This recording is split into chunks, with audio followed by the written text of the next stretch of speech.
The galaxy was filled with endless stars, and among them lived countless civilizations. Some were ancient, powerful, and proud. Others were small, weak, and struggling to survive. The Thyleri were one of the weaker ones. They were a peaceful people, more skilled in art and science than in war. For generations they had survived only by staying hidden and keeping quiet. But now, hiding was no longer possible. The threat came in the form of the Vare machines, a relentless swarm of artificial warships that roamed the void. They were not alive in the way most species understood life. They had no leaders, no council, no need for rest. They simply consumed and destroyed. Many older empires had fought them before and managed to push them back. But the Thyleri had no such strength. Their fleets were tiny, their weapons outdated, and their courage shaken. So the Thyleri Council made a choice born of desperation. They sent a message, a plea for help into the stars. They aimed it at the powerful empires who sat at the heart of the galactic community, those who had fleets large enough to stand against the machines. The message was clear and simple. This is the Thyleri. We are under attack. We request immediate aid. Our survival depends on you. What the Thyleri did not realize was that their signal had drifted off course. Through a strange twist of fate, it passed across a lesser-traveled section of the galaxy and reached a planet most of the great powers ignored: Earth. At that time, humanity was still new to the stars. They had only been traveling beyond their home system for a few decades. To the older races, humans were nothing more than children playing with dangerous tools. They were loud, bold, and inexperienced, but they were also clever and determined. The signal was first detected by the listening post on Mars. A technician named Aisha Malik stared at her screen as strange alien symbols scrolled past. At first she thought it was just another coded transmission bouncing across the galaxy, but when the system finished translation, her eyes widened. It was a call for help. Within hours, the message reached United Terran Command on Earth.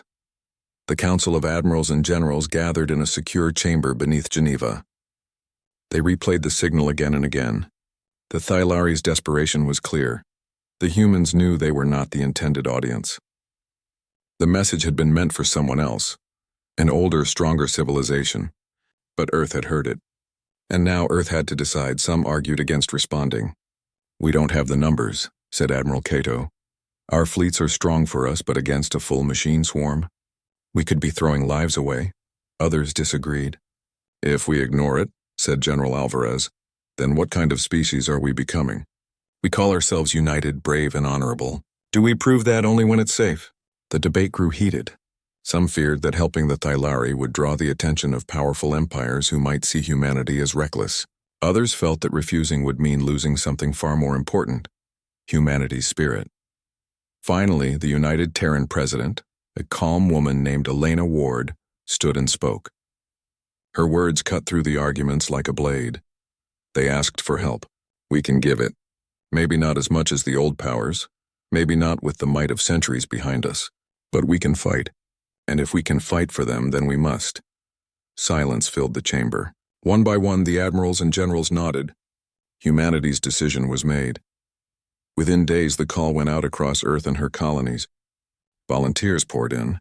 Soldiers, pilots, engineers, and medics all signed their names to the mission. They knew the risks. Many might never return, but still, they came. The fleet was assembled in orbit above Earth.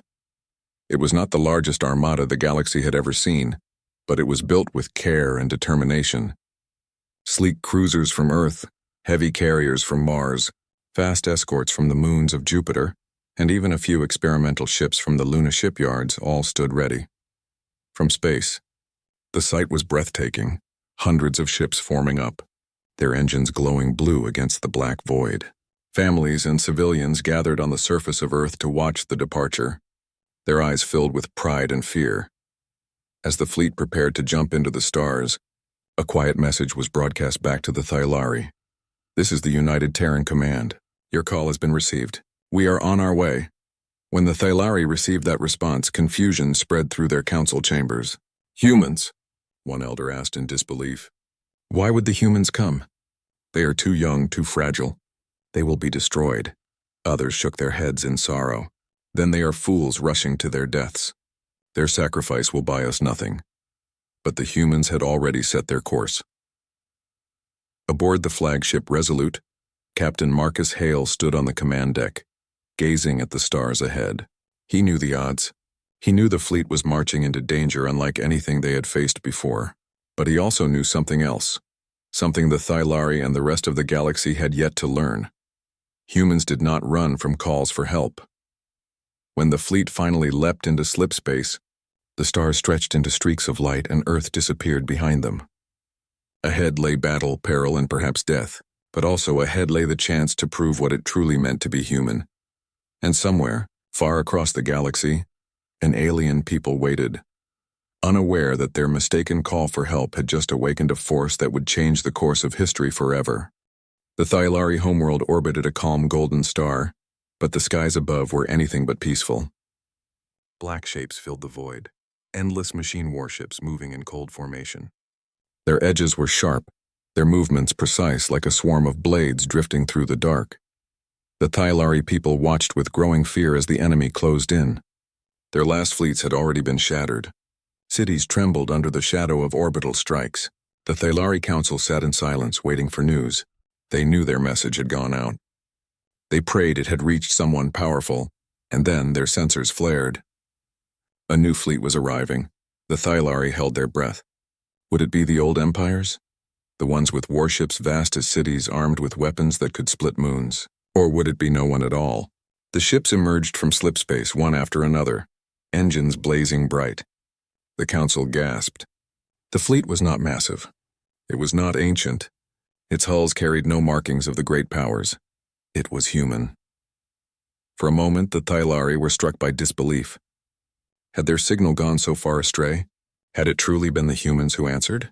The council turned to their monitors, scanning the strange vessels. Human ships were built differently. They lacked the elegant curves of the galactic empires. They were blocky, armored, and covered with weapons. They looked less like works of art and more like machines forged with stubborn will. They came, whispered one Thylari elder. His voice was heavy with both wonder and sorrow. The humans came, but they cannot stand against this storm. The machine swarm moved quickly. Their cold sensors registered the arrival of the human fleet, and at once the dark ships shifted into attack formation. On board the flagship Resolute, Captain Marcus Hale studied the battle display. Red symbols filled the map, far more than his fleet carried. He knew what everyone on the bridge knew. The machines outnumbered them 10-1. But Marcus did not flinch. His voice was steady as he spoke. We didn't come this far to watch them fall. Signal the fleet. All ships engage. The order spread like fire through the human armada. Engines roared to full power. Shields rose. Weapons armed. And then humanity charged. The first clash was brutal. Human frigates darted forward, firing railguns that sent metal slugs ripping through the nearest machine drones. Explosions lit the void, but the machines responded instantly, their weapons cutting back with mechanical precision. 2 human escorts were torn apart in a storm of plasma. On the Thylari homeworld, citizens stared in shock as the humans fought. The old empires would never have attacked like this. They always moved carefully, keeping their distance, calculating risks. But the humans? They dove straight into the storm, fearless and unrelenting. The machines tried to predict human movements, but human tactics were strange. Instead of moving in perfect formation, the ships scattered and regrouped, weaving through enemy lines in patterns no algorithm could match. Pilots shouted quick orders, improvising as they went. Engineers patched systems mid-battle, keeping ships alive that should have already been lost. A human destroyer, the Artemis, was struck hard. Its engines burned and its shields failed. But instead of retreating, the captain ordered the ship to ram the nearest machine carrier. The collision shattered both vessels in a blinding burst of fire. From orbit, the Thylari saw the explosion and could hardly believe their eyes. They fight with madness, one counselor whispered. No, another replied softly. They fight with courage. The battle raged on. Human cruisers formed tight packs, covering each other with overlapping fire. Carriers launched squadrons of strike craft that slipped between the enemy's larger vessels, planting bombs and missiles in weak points. Every loss the humans suffered seemed to be met with a blow against the machines. On the bridge of the Resolute, alarms blared. The flagship shook as enemy fire slammed into its shields. Marcus gripped the railing and barked orders. Rotate power to the forward batteries. Target their command relay there. Bring it down! The forward cannons fired, and a massive machine command ship cracked under the assault. Its destruction caused dozens of smaller drones to falter, their coordination disrupted. A cheer erupted across the human fleet. It was a small victory, but it proved something vital. The machines could be beaten. The Thyalari Council watched in stunned silence. They had expected the humans to scatter, to be crushed in minutes. Instead, these young warriors stood firm. Their ships burned, but they kept fighting. Their crews faced impossible odds, but not one vessel turned to flee. Hours passed. The battle became a storm of fire and metal, filling the skies above the Thyalari world. The machines pressed on, endless and merciless, but the humans answered every strike with defiance. When the dust cleared, the void was littered with wreckage. Dozens of human ships were gone, sacrificed in desperate maneuvers. But the machine swarm, for the first time in memory, had been forced to retreat. Their losses were heavy, their formation broken. On the Thyalari homeworld, celebrations erupted. Their cities lit with hope. For the first time in months, the shadow of extinction lifted. But the Thyalari Council remained quiet. They stared at the battle reports in disbelief. How had this happened? How had humanity, so new, so untested, faced an enemy that even ancient powers feared and held the line? In orbit, the Resolute limped among the wounded fleet. Fires burned in its lower decks. Medical bays overflowed with injured crew. Yet the spirit aboard the ships was unbroken. Captain Marcus stood before his officers, his voice firm. We came because they called. We fought because it was right. And we are still here. The officers saluted, weary but proud. Around them, the fleet began repairs, preparing for the battles still to come. The Thyalari, watching from afar, began to see the humans differently. They were not children of the stars anymore. They were something else, something the galaxy had not expected, and as word of the battle spread, whispers carried across the cosmos. The humans fought the machines, and won. The battlefield above the Thyalari homeworld was quiet now. Wreckage drifted in the void, broken machine hulls, shattered drones, and fragments of human ships that had fought to the last. Fires glowed faintly where oxygen still burned in twisted metal. The humans had held the line. From their observation towers, the Thyalari people looked up at the skies and felt something they had not felt in generations: hope. They had expected destruction. Instead, they had witnessed defiance. Against all odds, the humans had stood between them and annihilation. Inside the Thyalari Council chambers, the leaders gathered again. Their voices trembled as they replayed the battle records. The machines were forced to retreat, one elder said softly. That has not happened in 100 years. And not by the great empires, another added, but by humanity, by those we once thought too small to matter. The council fell silent. The truth was clear. Something had changed in the galaxy. Aboard the flagship Resolute, Captain Marcus Hale walked the damaged corridors. Sparks flickered from broken panels. Medics rushed past with stretchers carrying the wounded to overflowing bays. The ship bore scars from the battle, yet it still lived, as did the spirit of its crew. Marcus entered the command deck. His officers stood ready, though exhaustion was etched across their faces. He looked at them with pride.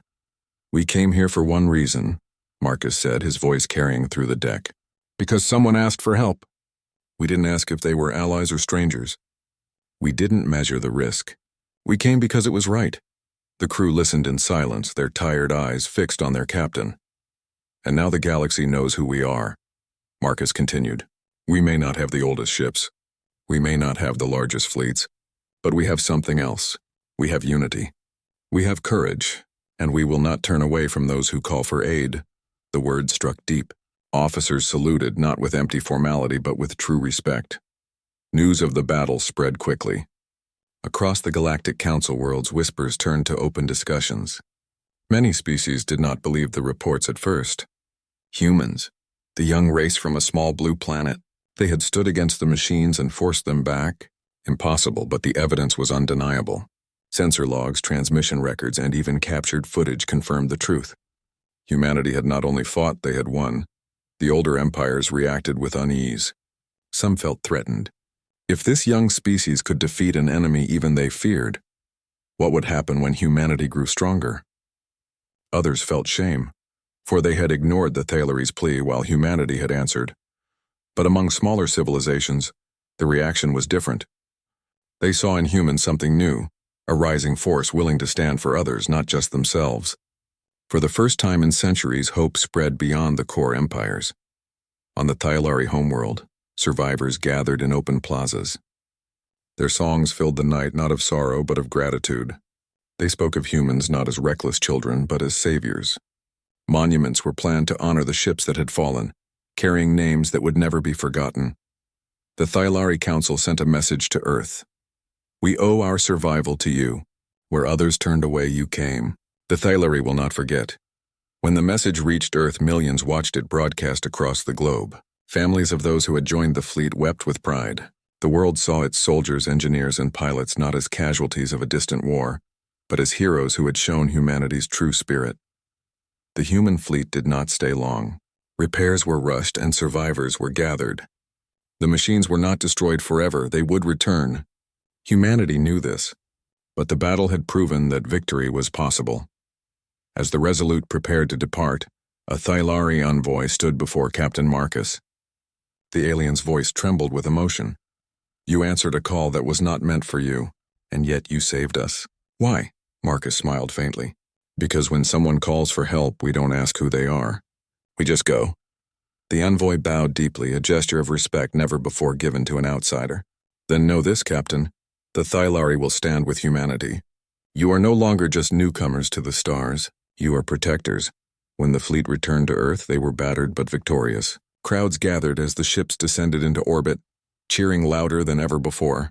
The names of fallen ships, Artemis, Dauntless, Horizon, were carved into memorials, each one honored as a symbol of sacrifice.